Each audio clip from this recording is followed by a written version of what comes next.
So let's move on to our fourth problem.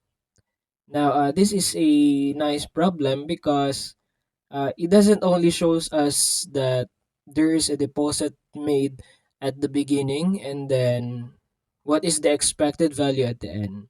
So there is a situation here and let's read the problem.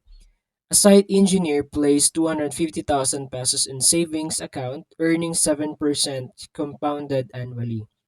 At the end of year 2, the engineer withdrew 60,000 pesos because a family member was hospitalized. How much remains in the account at the end of year 4? Okay. So first is I advise the very first thing to do with this one, even though you are not required to construct a cash flow diagram, is to construct a cash flow diagram.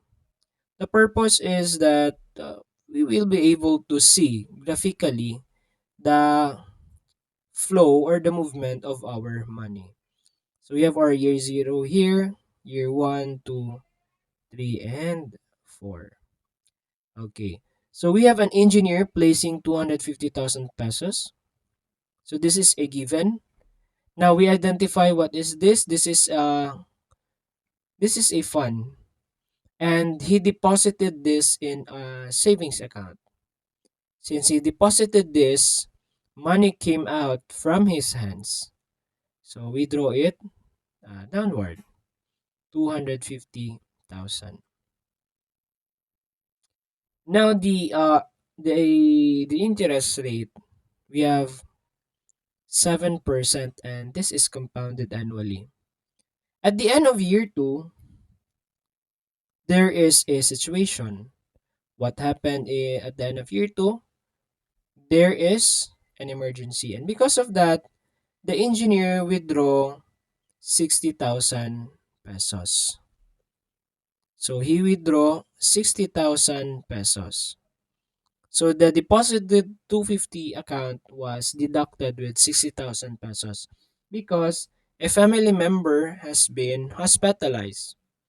Now we are asked to find what remains in the account at the end of year 4.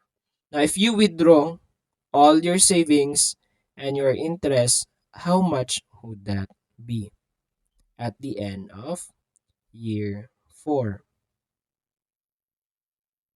So some of you might think that this is a tricky question, but again, the best way to solve for this one is to really apply or to draw first the cash flow diagram. Okay, so what will we do with this one is that since there is a deduction or withdrawal at the end of year 2, we need to be able to show that in our calculations. So, we are going to move the 250,000 up to the year 2 and then we are going to get the net cash flow for this one. So how much is the remaining?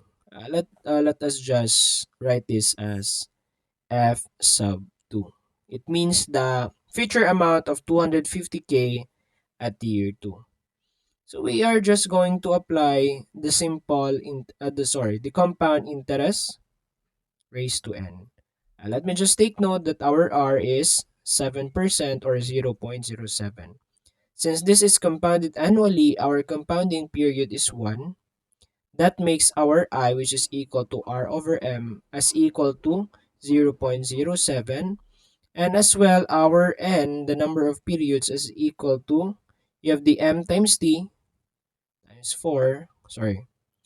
We have two situations. First is you have the N if the after the 2 years, so this becomes 2. Okay. So we have our 250,000 times 1 plus 0.07 raised to 2.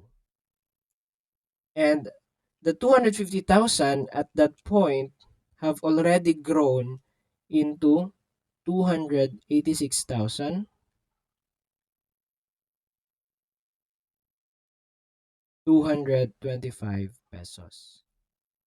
However, because of the emergency, this amount was not retained.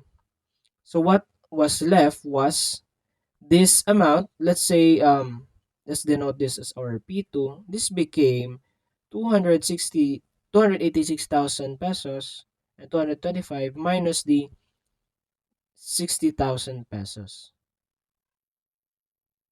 So with that, our current money at the end of year 2 become 226,225 pesos. Now at the end of year 4, okay, let's denote that at the end of year 4 is F sub 4. The sub 4 is the year. This is, again, we just apply the compound interest formula. This is the present 1 plus I raised to 2 as to the end. So at the end of year 4, the present that we are going to use is this one, because we are just moving the cash here towards the future. That's why we are going to use the 226,225 times the same interest at 0.07 or 0%. And our N is actually 2 instead of 4. Why? Because we are moving 2 periods from year 2. We have 1 and 2. That's why that is raised to 2. And in the future, at the end of year 4, what remains in the account was 259,005 pesos.